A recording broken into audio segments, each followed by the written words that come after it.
First, I need to thank you for giving me the next 2, 3, 4 minutes of your life.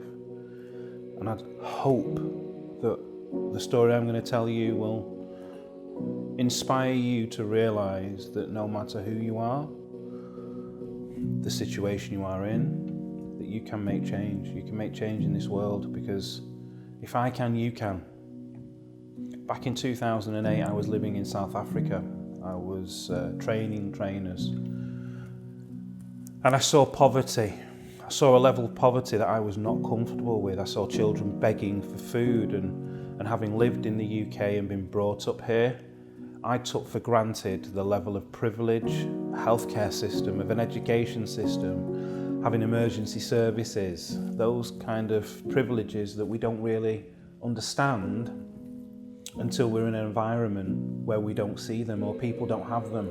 So to see children begging for food gave me a short, sharp shock to the level of privilege I've experienced. And what I wanted to do, what I knew I could do, was come back to the UK and effect a level of change that would provide opportunities for people to change their lives. We absolutely know that as parents, we have a responsibility to our children to provide them with the opportunities, and we say the opportunities we didn't have, but in reality we want to provide them with an opportunity to receive education, to grow and to have an opportunity to raise their own family, to succeed, to have a career. Those are our dreams of our kids, but there are people on the other side of the planet that would give their left arm, their right arm. In fact, what they would do is they would take their family and put them in a boat.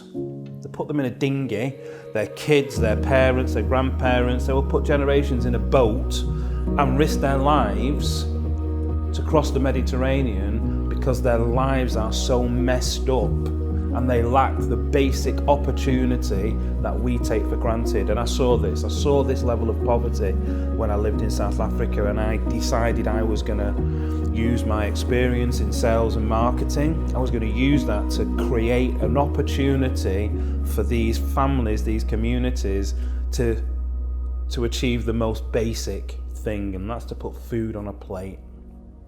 So when I came back to the UK, I identified the best way to change people's lives and empower them in a sustainable way is actually through trees. Trees are a panacea.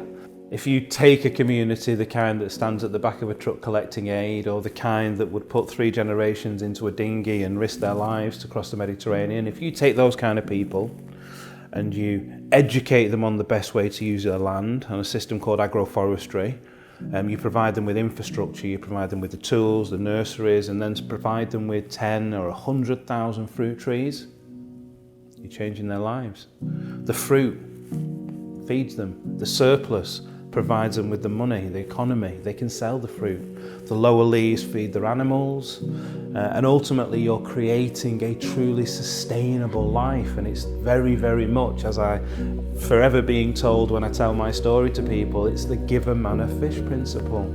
And the way we pay for that is we create initiatives, and those initiatives are ways that companies can work with us. So one of our initiatives, carbon-free dining, the idea is that restaurants who want to demonstrate their corporate social responsibility, they work with us, and what they do is they add 99 pence to their bill.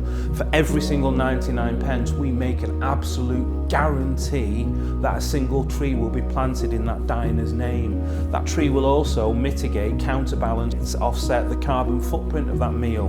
It will counterbalance the food waste in the production of that meal, which means that the diners at our partner restaurants not only have a great night out, great food, great company, great drink, they actually know at the end of it that what they've done is empowered a community in the developing world. It's a win-win-win-win-win for everybody.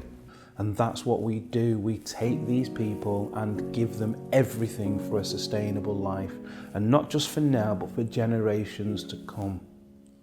And as a social entrepreneur, as somebody who in 2008, 2009 believed that I could use my experience and my career in sales and marketing to deliver change to people, to look back having planted 1 million trees and impacted thousands of people's lives, it validates Marvin Baker. And I think that one of the things that is a norm for people is to always be looking forward at what you're going to do, what you're going to achieve, what your goals are, what your targets are. And for me, hitting this milestone of planting 1 million trees has given me that opportunity to reflect and look back and realise that, yeah, do you know what? We can all find a way to make this world a better place. And forgive me for sounding so evangelical, but it's true. I'm somebody that was brought up on a council estate. I was someone who left school with 3 GCSEs. I dropped out of doing A-levels. I never went to university. But I have a passion for life and a desire, an absolute desire to help people.